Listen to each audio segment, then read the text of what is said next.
देखिए रवि जी, कल बहुत से देश के कई हिस्सों में कल दिवाली मनाई गई। मैं समझता हूँ कि आज भी देश के कई हिस्सों में दिवाली मनाई जा रही है। एक बार पुनः आपको दीपावली की बहुत हार्दिक शुभकामनाएं, आपको, आपको भी आपकी बहुत बहुत पूरी टीम को शुभकामनाएं। और पूरे देशवासियों को दीपावली की बहुत ढेर सारी शुभकामनाएं। देखिए, कास्ट सेंसस की बात रही। कास्ट सेंसस समाजवादी पार्टी सड़क से लेकर के सदन तक सदैव जो कास्ट सेंसस की जातिगत जनगणना की बात उठाती रही है, और जब तक कास्ट सेंसस नहीं करा लेती तब तक शांत नहीं बैठेगी। देखिए, कास्ट सेंसस करा करके साथ साथ हम चाहते हैं कि सोशल जस्टिस जो है, अगर आप सामाजिक न्याय किसी को देना चाहते हैं, अगर इस आधार पर, क्योंकि अगर देखिए एक बॉटल है या एक जार है, जब तक आप उसको रिशफल नहीं करेंगे, आपको उसको हिलाएंगे नहीं, तो क्रीमी लेयर के लोग जो एक जगह जाकर के मजबूती प्रदान करेंगे और एक जगह जाकर के स्थापित हो जाएंगे, बैठ जाएंगे। तो समाजवादी पार्टी तो यही चाहती है कि अगर सामाजिक न्याय आप देना चाहते हैं, अगर बहुत से देखिए बहुत से समाज में ऐसे ऐसे वर्ग के लोग हैं कि जिनका जो है आर्थिक स्थिति उनकी अच्छी नहीं है, तो उस आधार पर अगर कोई आप एफर्मेटिव पॉलिसीज, पॉजिटिव पॉलिसीज, या अगर उनके लिए कोई ऐसा कानून या अगर कोई ऐसी आप पॉलिसी बनाना चाहते हो, जब तक आप कास्ट सेंसस नहीं कराएंगे,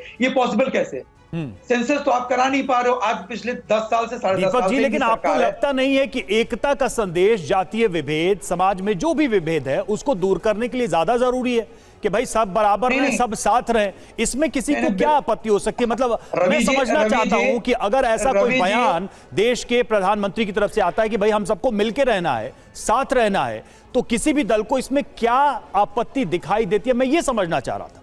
रवि जी, देखिए आपने मेरे सवाल का जवाब दे दिया।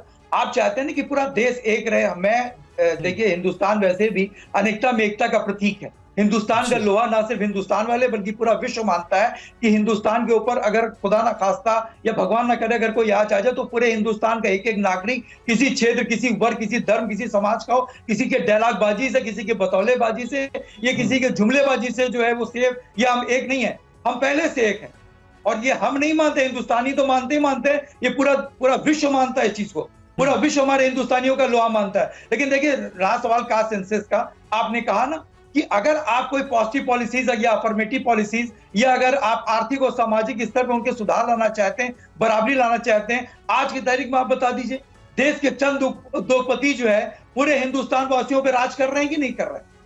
तो हम तो चाहते हैं ना कि आप सामाजिक और आर्थिक आधार पर अगर आप कोई पॉलिसी बनाना चाहते हैं, तो पॉसिबल तभी है जब आप कास्ट सेंसस कराइए। जब आप कास्ट सेंसस कराएंगे तो बहुत सी चीजें निकल करके सामने आ जाएगी, और साथ ही साथ उनकी आर्थिक और सामाजिक स्थिति भी निकल करके सामने आ जाएगी। और देखिए, ये हमारा हिंदुस्तान लगा जो है, जिस तरीके से डायलॉगबाजी और बतौलेबाजी और जुमलेबाजी, आज की तारीख में आपको हिंदुस्तान की देवतुल्य जनता ने जन कल्याणकारी नीतियों के लिए आपको रखा है कि आप जनता के हित में आप क्या कर सकते हैं, देश हित में आप क्या करेंगे। और रहा सवाल, देखिए हमारे देश के कल माननीय प्रधानमंत्री जी जो है वो कच्छ गए, वहां पर सैनिकों के साथ उन्होंने दिवाली मनाई। हर बार जाते हैं, बहुत अच्छी बात है।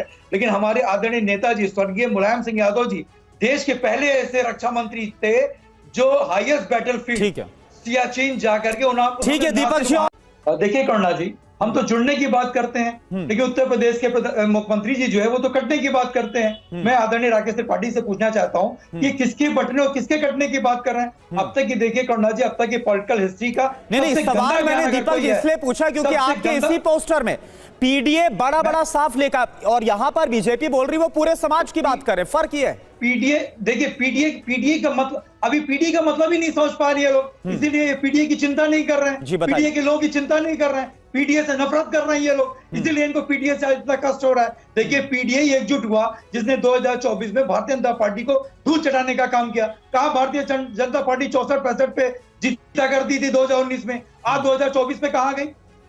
आदरणीय रामकृपाल जी ने बिल्कुल सही कहा कि जितने भी समाजवादी लोग हैं वो सब जेपी आंदोलन के कोख से पैदा हुए लोग हैं। लेकिन ये भारतीय जनता पार्टी के लोग महापुरुषों के मूर्ति पे मार्चपास्ट करने से भी रोकती है, पुलिस डिप्लॉय कर देती है, बैरिकेडिंग कर देती है, इतना हमला लगा देती है पुलिस का कि राष्ट्रीय अध्यक्ष जी या हम लोग वहां पर ना जा पाए, ताला बंद कर देती है। तो बिल्कुल सही कहा रामकृपाल जी कि हम लोग उनकी आइडियोलॉजी को, हम लोग उनके विचारों को, जयप्रकाश नारायण जी के, लोकनायक जयप्रकाश रामकृपाल जी ने यह भी तो कहा कि आपको जनता ने अवसर दिया, आपने किया क्या?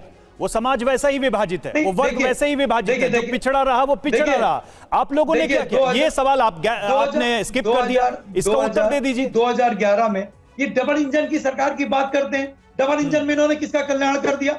आज मुख्यमंत्री जी ने 7.5 साल से रवि जी या करुणा जी 7.5 साल से इन्होंने जनहित में क्या काम किए, स्वास्थ्य, शिक्षा, रोजगार, महंगाई, दवाई, पढ़ाई, सिंचाई। राकेश जी कुछ रिस्पॉन्ड करना चाह रहे हैं? इनको ठीक है, आपके आरोप पे राकेश त्रिपाठी कुछ रिस्पॉन्ड कर रहे हैं। राकेश, कटोगे तो कटोगे। राकेश त्रिपाठी, गंदा बयान, इस तरह का बयान किसको? आधा सेकंड और आधा सेकंड। ठीक है, बात पूरी करिए। मैं इनसे ये जानना चाहता हूँ कि ये किसके कट रहे हो, किसके बटने की? ये देश को भ्रमित करने का काम ना करें, ठीक है देश को राकेश जी, गुमराह करने का काम ना करें। जवाब ये बताए किसके कट रहे हो, किसके बटने की बात कर रहे हैं?